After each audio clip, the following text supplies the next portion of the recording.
नमस्कार एवरीवन। हम पिछले वीडियो में फिगर्स ऑफ स्पीच की बात कर चुके हैं। वहाँ पे हमने जाना कि फिगर्स ऑफ स्पीच होता क्या है, कैसे पढ़ना है, और साथ ही हम 4 फिगर्स ऑफ स्पीच के बारे में बात कर चुके हैं: सिमिली, मेटाफर, अलिट्रेशन और पर्सोनिफिकेशन। आज हम यहाँ बात करने वाले हैं ऑक्सीमोरॉन और पैराडॉक्स की। वैसे ये दोनों बहुत ही ज़्यादा कन्फ्यूजिंग है क्योंकि ये एक दूसरे को मैच करते हैं एक जैसे। ये कुछ स्लाइटली सा डिफरेंस है इनके बीच में, थोड़ा सा अंतर होता है। इस वजह से इनको हम कंपैरिजन करते हुए पढ़ेंगे, एक साथ पढ़ेंगे तो क्लियर हो जाएगा। आप पूरा वीडियो देखिएगा, आपका कॉन्सेप्ट बिल्कुल क्लियर होगा इनका। तो पहले हम बात कर लेते हैं ऑक्सीमोरॉन की। तो अगर हम देखें वैसे तो ऑक्सीमोरॉन और पैराडॉक्स दोनों ही कॉन्ट्राडिक्टरी होते हैं, मतलब कि इनमें ऐसी बातें की जाती है जो खुद ही का ही विरोध करती है, खुद को ही अपोजिट बातें करती है। तो पहले ऑक्सीमोरॉन की बात कर लेते हैं। ऑक्सीमोरॉन क्या है? A phrase. बस यहाँ पे ध्यान देना है आपको कि ऑक्सीमोरॉन क्या रहेगा।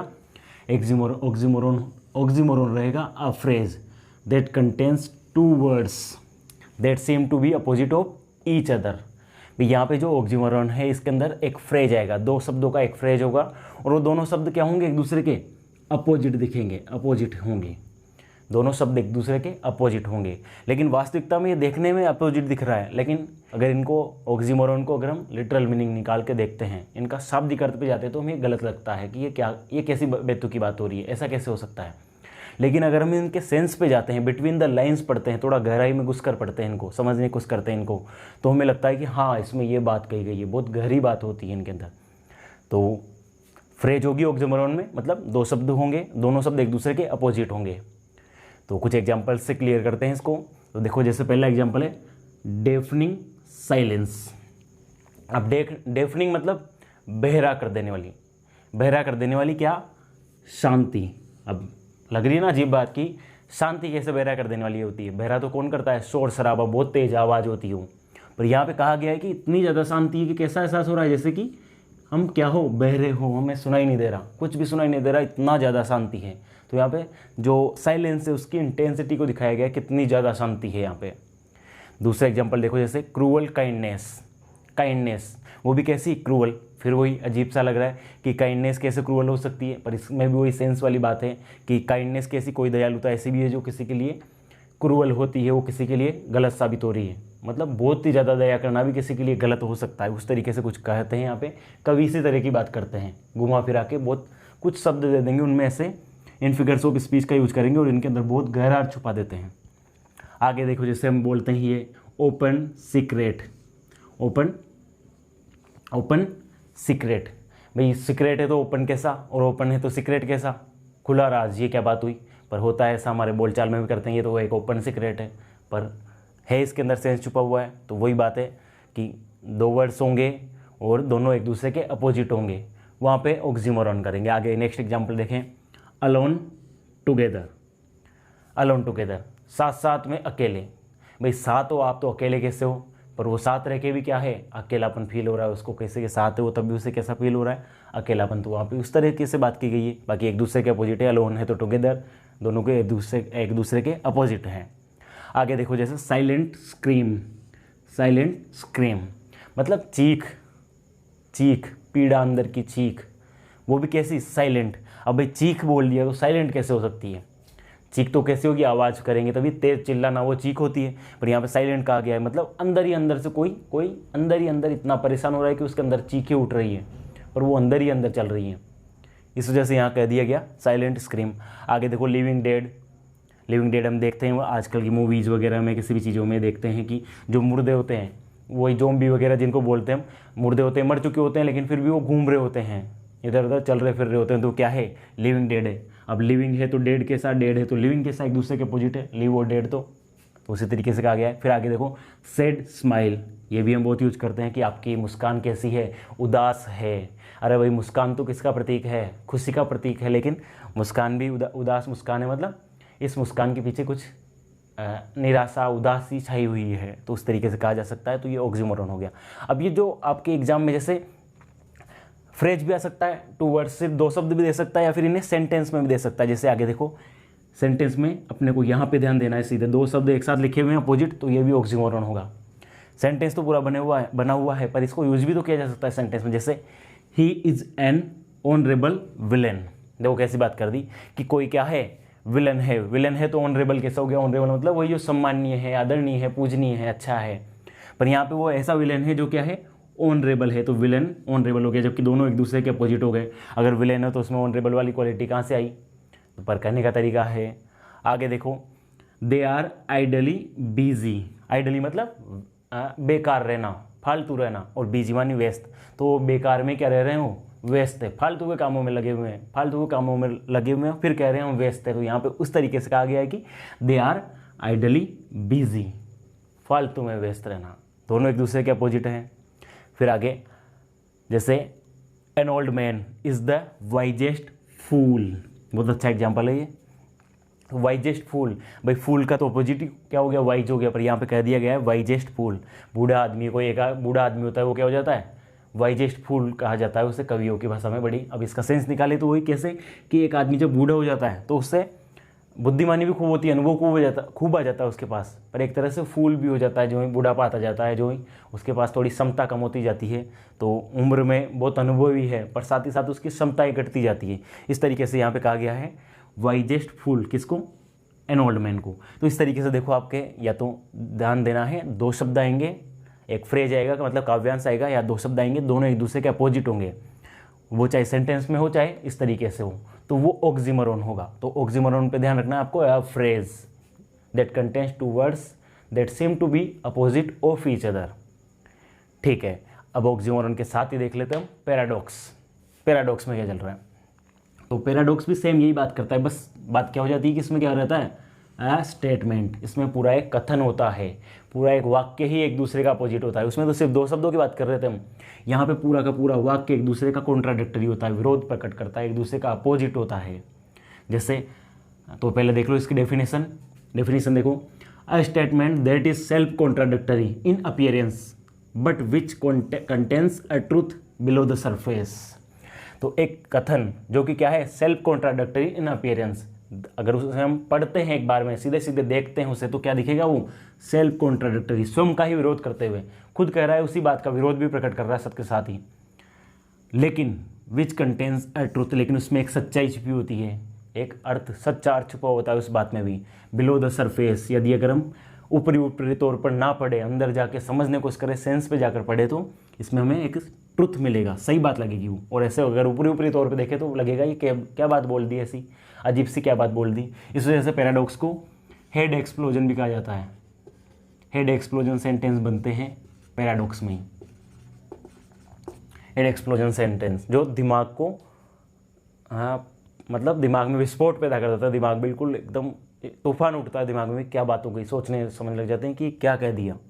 तो एग्जाम्पल से समझते हैं, जैसे there is no one so poor as the wealthy miser. अब देखो वहाँ पे तो सिर्फ दो शब्द आ रहे थे एक दूसरे के अपोजिट, यहाँ पे पूरा का पूरा ये सेंटेंस इसका विरोध कर रहा है, पूरा का पूरा सेंटेंस एक दूसरे का विरोध कर रहा है। क्या कह रहा है कि there is no one so poor as the wealthy miser, कि इतना गरीब कोई नहीं होता। कितना गरीब? एक वेल्दी मानी धनी, धनवान, और माइजर मानी कंजूस। जितना एक धनवान आदमी कंजूस होता है, कोई आदमी है धनवान है वो कंजूस है, तो उससे ज़्यादा गरीब कोई नहीं है दुनिया में, ये कहा गया है। वो उसके पास सब कुछ है खर्च करने को, फिर भी वो कंजूसी कर रहा है, तो उससे ज़्यादा गरीब कोई नहीं है। तो यहाँ पे देखने में कैसा लग रहा है वैसे सेंटेंस? कॉन्ट्राडिक्टरी लग रहा है। यहाँ पे पुअर बोल दिया और फिर यहाँ पे वेल्दी बोल दिया, पर अर्थ छिपा हुआ है। आगे देखो, जैसे लेस इज़ मोर, कम ही बहुत है, कम ही बहुत है बोलते हैं ना, थोड़ा बहुत, हाँ ठीक है, कम ही मतलब कम ही काफ़ी होता है। Little is enough, little is enough, उस तरीके से कहा गया है कि जो कम चीज़ है, कोई कम, किसी को कम ही चाहिए और कम में उसे संतुष्टि है। बाकी नहीं तो एक दूसरे का लेस और अपोजिट मोर एक दूसरे के अपोजिट है, दोनों विरोधाभास प्रकट कर रहे हैं। पर इसका सेंस में घुसेंगे हम, भावार्थ पे जाएंगे तो बिल्कुल सही लगेगी बात और बहुत गहरी बात तक हम पहुँच जाएंगे। आगे देखो, you close your eyes so you can see. देखो कैसी बात हो गई कि तुम अपनी आंखें बंद कर लो ताकि तुम क्या कर सको, देख सको। वही अजीब लग रहा है वैसे, भाई आंखें बंद कर ली तो देखेंगे कैसे? पर यहाँ पे बात है, कई बातें ऐसी होती है, कई चीज़ें ऐसी होती है जिनको हम अपनी इन फिजिकल आँखें हैं, जो हमारे जो आँखें इनसे नहीं देख सकते हैं, उन्हें हमें अंदर से देखना होता है, अंदर से फील करना होता है। वैसी कुछ जो बातें होती है, वैसी कुछ जो चीज़ें होती है, स्पिरिचुअल ले लो, कुछ भी ले लो, कई बातें ऐसी होती है जिनको हम आँखों से नहीं देख सकते उन्हें, तो वैसी में कहा गया है कि तुम देख सको, इस चीज़ को समझ सको, उसके लिए पहले क्या करो, अपनी आंखें बंद करो। इन आंखों से मत देखो, अंदर से देखो, मन की आंखों से। अगर से सेंस पे जाए तो इस तरीके अर्थ कहा जा रहा है। बाकी एक बार देखने में कैसा लग रहा है, कॉन्ट्राडिक्टरी, अपनी ही बात का विरोध हो रहा है, तुम देख सको, इस वजह से आंखें बंद करो। सेल्फ कॉन्ट्राडिक्टरी बात हो गई। आगे देखो, he is the best teacher who teaches nothing. अब देखो, वो सबसे अच्छा शिक्षक है कौन, वो सबसे अच्छा शिक्षक है जो कुछ भी नहीं सिखाता है, जो कुछ भी नहीं पढ़ाता है। तो बहुत ही बेतुकी बात फिर लग रही है, अजीब सा लग रहा है। हाँ, लेकिन इसके नीचे बिलो द सरफेस जाएंगे तो वही अर्थ छुपा हुआ है कि सभी दुनिया हमें ज्ञान देने के लिए रहती है, सभी कोई ना कोई कुछ ना कुछ सिखाता रहता है। वो ऐसा कुछ सिखा जाता है जिससे हम एक लिमिटेशंस में बन जाते हैं, बाउंड्री में बन जाते हैं, उससे आगे हम सोच निकल ही नहीं पाती, क्योंकि हमें सिखाया जाता है वही। तो ये बोल रहे हैं कि कोई ना सिखाए वो भी अच्छी बात है, वो भी एक अच्छा शिक्षक है जो कुछ ना सिखाए आपको, खुद के खुद ही कुछ करने दे, विकसित होने दे हमें, उस तरीके से कहा गया है।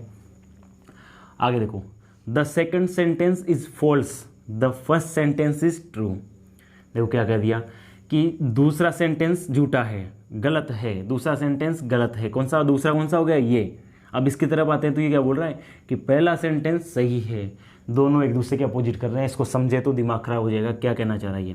दूसरा वाक्य गलत है, फिर दूसरा वाक्य की तरफ हम पढ़ने जाते हैं तो वो बोल रहा है कि पहला वाक्य सही है। बहुत ज़्यादा कॉन्ट्राडिक्टरी हो गया। आगे देखो, जैसे if you know one thing it means you know nothing. यदि तुम सिर्फ एक ही बात जानते हो, यदि तुम सिर्फ कोई एक चीज़ की नॉलेज रखते हो तो यू नो इट मीन्स का मतलब है कि यू नो नथिंग, मतलब आपको कुछ भी, आप नहीं जानते हो कुछ भी, इसका मतलब ये कहा गया है। बाकी देखने में अजीब सा लग रहा है कि तुम कुछ चीज़ जानते हो तो तुम कुछ नहीं जानते, पर अंदर अर्थ छिपा हुआ है, बिलो द सरफेस। तो पैराडॉक्स में ध्यान रखना है, कॉन्ट्राडिक्टरी स्टेटमेंट होगा और ऑक्सीमोरॉन में कॉन्ट्राडिक्टरी फ्रेज होगा। सिर्फ दो ही शब्द होंगे, दोनों शब्द एक दूसरे के अपोजिट होंगे और इसमें पूरा का पूरा सेंटेंस एक दूसरे को अपोजिट करेगा। इसमें पूरा सेंटेंस का अर्थ कॉन्ट्राडिक्टरी निकलेगा। उसमें सिर्फ दो जो फ्रेज है, दो टू वर्ड्स आएंगे, सिर्फ वही एक दूसरे को कॉन्ट्राडिक्ट करेंगे, अपोजिट होंगे एक दूसरे के। ठीक है, तो इस तरीके से आपका ऑक्सीमोरॉन और पैराडॉक्स, मुझे उम्मीद है क्लियर हुआ होगा कॉन्सेप्ट। अब इसके आप इन एग्जाम्पल्स को सही से देख लेना बस एक बार, आपके फिर लगभग ऐसे एग्जाम्पल्स मिलते हैं आपको, इन्हीं से पहचानना होता है कि हाँ यहाँ पे ऑक्सीमोरॉन है कि पैराडॉक्स है। नेक्स्ट फिगर्स ऑफ स्पीच है हमारा यूफेमिज्म। यूफेमिज्म तो दोस्तों पहले इसको तो यूफेमिज्म का अगर हम हिंदी में देखें तो इसे कहा जा सकता है मंगल भाषित। मंगल भाषित यानी कि अच्छा अच्छा बोलना, मंगल मंगल शुभ शुभ बोलना, मतलब कोई ऐसी चीज़ें जो कि बोलने में बुरी होती है, मतलब शर्मिंदगी वाली होती है या अच्छी नहीं होती है बोलने में, हमें खुद को भी अच्छा नहीं लगता उन चीज़ों को बोलने में, तो उन्हें हम थोड़ा सा अलग तरीके से बोलते हैं। तो वो जो अलग तरीके से बोल रहे हैं उसमें हम यूफेमिज्म का यूज़ कर रहे हैं। जैसा कि पहले हम डेफिनेशन देखते हैं कि एन इनडायरेक्ट वर्ड और phrase that people often use to refer to something embarrassing और अनप्लीजेंट, कि एक अप्रत्यक्ष शब्द, कैसे शब्द या कैसा काव्यांश जो कि लोग अधिकतर यूज करते हैं, वो भी किन के लिए, कैसे शब्दों के लिए, कैसी बातों के लिए जो कि एम्बेरेसिंग है या अनप्लीजेंट है। एम्बेरेस शर्मिंदगी वाली है, जो अनप्लीजेंट, जो खराब बातें हैं, ऐसी बातें हैं जिनको बोलना शुभ नहीं होता या अच्छा नहीं लगता किसी के सामने। अगर हम बोले तो असभ्य दिखेंगे, हम सभ्यता नहीं दिखेगी, हमारी कल्चर नहीं लगेंगे, तो उनको हम थोड़ा अलग तरीके से बोलते हैं और हम ये हमारी डेली लाइफ में यूज़ करते हैं। ये जो यूफेमिज्म है हम करते हैं। देखो आप एग्जांपल देखोगे तो भी रिलेट कर पाओगे मुझसे। तो देखो पहला है pass away is a euphemism for die. कोई डाई कर जाता है, मर जाता है कोई, तो हम ये नहीं बोलते कि वो मर गया, हम क्या बोलते हैं, डाई करना नहीं बोलते, हम डाई होना नहीं बोलते कि डाई मर चुका है, मर गया वो, हम बोलते हैं पास अवे। इंग्लिश में क्या बोलते हैं, पास अवे, मतलब गुजर गया, देहावसान हो गया, दिवंगत हो गया।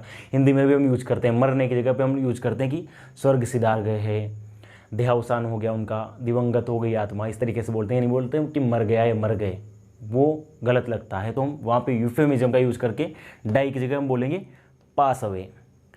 आगे देखो, जैसे late instead of deceased.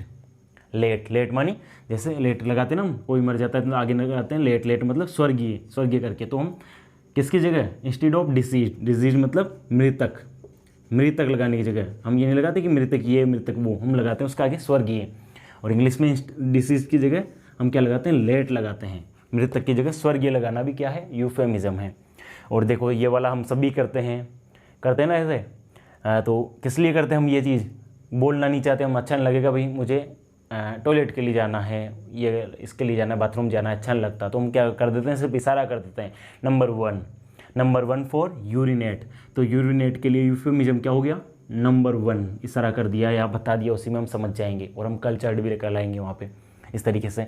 Next देखो, well fade instead of fat, कोई मोटा है, कोई थोड़ा ज़्यादा भारी है, मोटा है, तो हम उसे मोटा न करके यूफेमिज्म में हम क्या कहेंगे, एक मंगलवासित में कि उसे बुरा भी ना लगे और हम बोले भी सही, तो हम क्या बोलेंगे, वेल फेड, मतलब अच्छे से खाता पीता है, अच्छे से खाता पीता, घर का बोलते हैं हम, जिससे हमारी लैंग्वेज में बोलते हैं हम खाता पीता, तो फेड की जगह पे वेल फेड।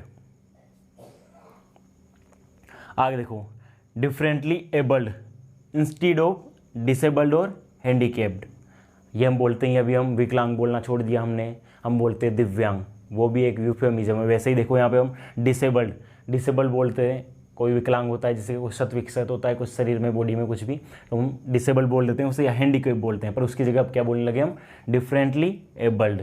तो ये यूफेमिज्म हो गया किसका, डिसेबल्ड या हैंडीकेप का जो यूफेमिज्म क्या होगा, डिफरेंटली एबल्ड। फिर आगे देखो, जैसे आप किसी को कहना चाहो कि इसका, आप बोलो कि यू आर टेलिंग मी ए लाई, तो मुझे झूठ बोल रहे हो, तो हम उसकी जगह हम क्या बोलेंगे, you are telling me a fairy tale, तुम मुझे परियों की कहानियाँ सुना रहे हो, मतलब अपने मनगढ़ंत कहानियाँ सुनाना, मतलब वही कि तुम क्या बोल रहे हो, तुम झूठ बोल रहे हो। नेक्स्ट देखो, negative cash flow instead of in debt, डेप्ट नहीं बोलना है इसे, बी साइलेंट रहेगा, इसे बोलना है डेट। तो इन डेट मानी कर्जे में होना, तो कोई कर्जे में है तो हम उससे नहीं बोलते कि वो कर्जे में है, कर्जे में डूबा हुआ है, ये बोलना अच्छा नहीं लगेगा, उसकी जगह हम बोलते हैं नेगेटिव कैश फ्लो बोलते हैं इन डेट की जगह। तो इस तरीके से यूफेमिज्म बहुत ही काम की चीज़ है, फिगर्स ऑफ स्पीच भी है, आपके एग्जाम में भी आता है और हम डेली लाइफ में भी इसे यूज करते हैं, जिससे हम थोड़े कल्चर्ड, सभ्य, संस्कृति वाले दिखते हैं और ऐसी बातें बोल लेते हैं, जिससे ऐसी बातें हैं जिनसे किसी को, सामने वाले को ठेस भी नहीं पहुंचती और हम बोल भी सकते हैं उस बात को, तो वो वहाँ हम यूज कर रहे हैं यूफेमिज्म का यूज कर रहे हैं। तो ठीक है, नेक्स्ट फिर मिलते हैं किसी क्लास में, अगली क्लास में किसी नए टॉपिक को लेकर, तब तक के लिए बाय।